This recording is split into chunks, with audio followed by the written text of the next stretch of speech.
Salut tout le monde et bienvenue dans cette nouvelle revue de presse. C'est un PSG très décevant qui s'est qualifié sans gloire en huitième de finale de Ligue des Champions hier soir. Le club de la capitale a été tenu en échec à domicile par l'AS Monaco. C'est un pari endormi qui a concédé le nul de partout et c'est un résultat presque flatteur vu la première période des champions d'Europe en titre. Marnès Akliouche a ouvert le score et Monaco avait fait son retard après 45 minutes de jeu. Mais le carton rouge de Mamadou Koulibaly a changé la physionomie de la rencontre puisque Marquinhos et Kvaratskhelia ont marqué quasiment coup sur coup. Jordan Tézé a finalement égalisé dans le temps additionnel, de quoi laisser encore plus de regrets aux Monégasques. Pas de quoi rugir en revanche pour les Parisiens qui ont été largement dépassés dans l'engagement en première période, mais aussi techniquement face à une très belle équipe de Monaco. Il y a tout de même eu quelques situations, notamment la frappe sur la barre d'un Barcola remuant, mais le PSG est très loin de son niveau de champion d'Europe.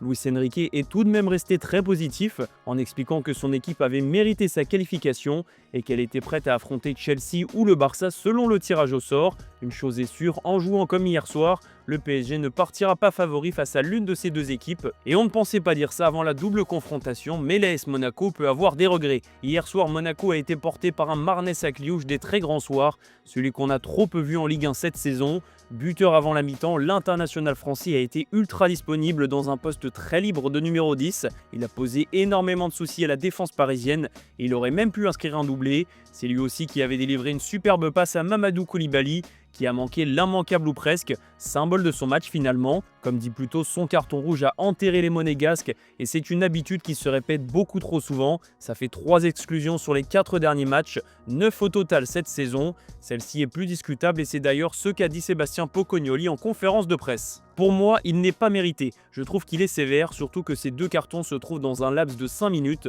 Si l'arbitre le donne, il aurait aussi pu le donner à Hernandez. Koulibaly est un jeune joueur, Hernandez a gagné la Coupe du Monde et c'est à lui qu'on dit de se calmer. Il y a 2 poids, 2 mesures. C'est arrivé trop souvent à Monaco, il y a aussi un peu de colère. On file en Espagne où le Real Madrid a pris le chemin des 8e en dansant grâce à Vinicius Junior.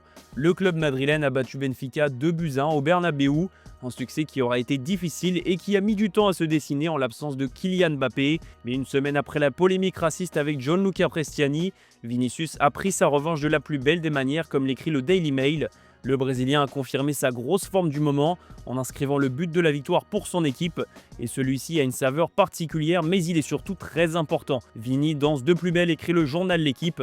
Forcément, Vinicius ne s'est pas privé d'aller lâcher un petit pas de danse au poteau de corner pour célébrer, un geste acclamé par tout un stade. Elle paraît presque lointaine l'époque où le Brésilien était sifflé par le Bernabéu. Aujourd'hui, Vinicius a fait la différence par ses performances et le contexte du moment lui a donné un supplément d'âme.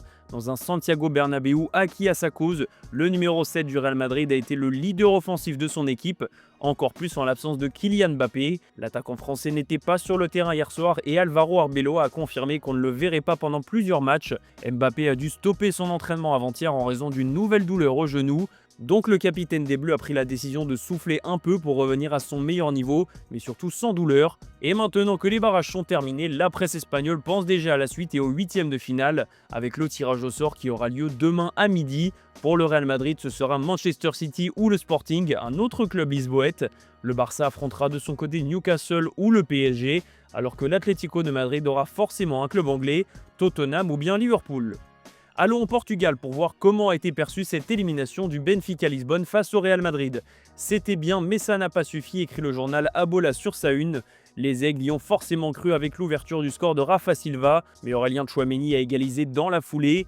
Benfica attrape les étoiles mais laisse échapper le ciel, ajoute le quotidien. Le club entraîné par José Mourinho a délivré une très belle prestation, mais les erreurs défensives ont fini par condamner Benfica.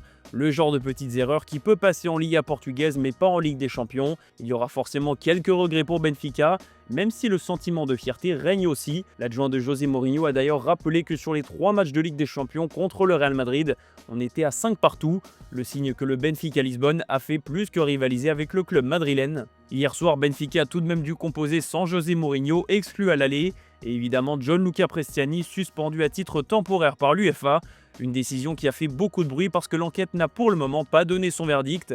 Benfica avait fait appel mais sans succès. Aurélien Tchouaméni s'est exprimé sur cette décision en fin de match et pour lui c'était la meilleure. Cosas muy más importantes que el partido y que el fútbol y como hemos dicho, Vinicius ha seguido con la confianza y muy focalizado en lo que tiene que hacer y ahora creo que es una victoria para la gente que están contra el racismo. Creo que fue la mejor decisión, sabe que este tío no juega el partido, como he dicho, hay cosas más importantes que el fútbol y creo que hoy es una victoria para todos nosotros. Cap sur l'Italie où un miracle sur deux a eu lieu. DS d'Italie pour l'Atalanta et une Juventus qui sort sous les applaudissements. La vieille dame s'était inclinée 5-2 à Galatasaray la semaine dernière, donc la mission était colossale, voire quasi impossible. On a finalement failli assister à un retournement de situation complètement fou, et cette remontada a même eu lieu avant que le club turc ne vienne mettre un terme au suspense.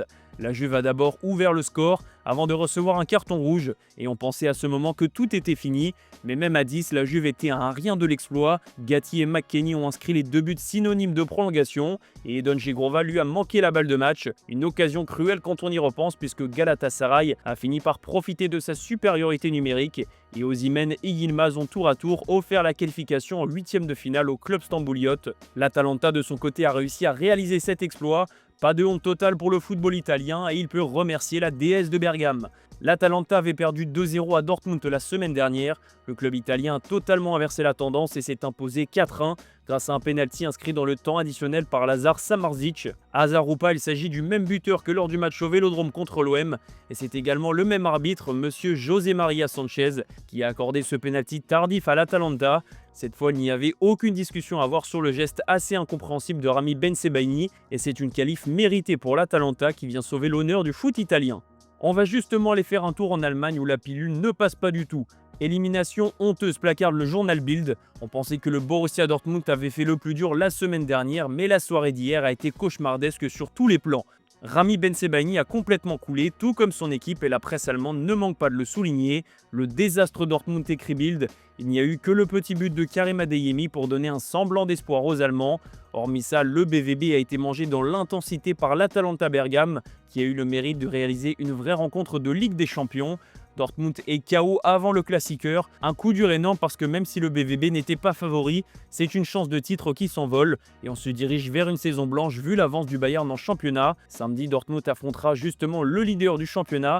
Il va falloir que Niko Kovac remette les têtes de ses joueurs à l'endroit parce qu'avec une prestation comme hier, le Bayern risque de se régaler samedi. Allez, pour finir cette revue de presse, un petit mot sur le Maroc. Près de 3 semaines après notre révélation sur la démission posée par Walid Regragui, la Fédération royale marocaine de football a finalement acté le départ de son sélectionneur et elle a trouvé son remplaçant. Selon nos informations, c'est Mohamed Ouabi qui devrait succéder à Walid Regragui sur le banc des Lions de l'Atlas.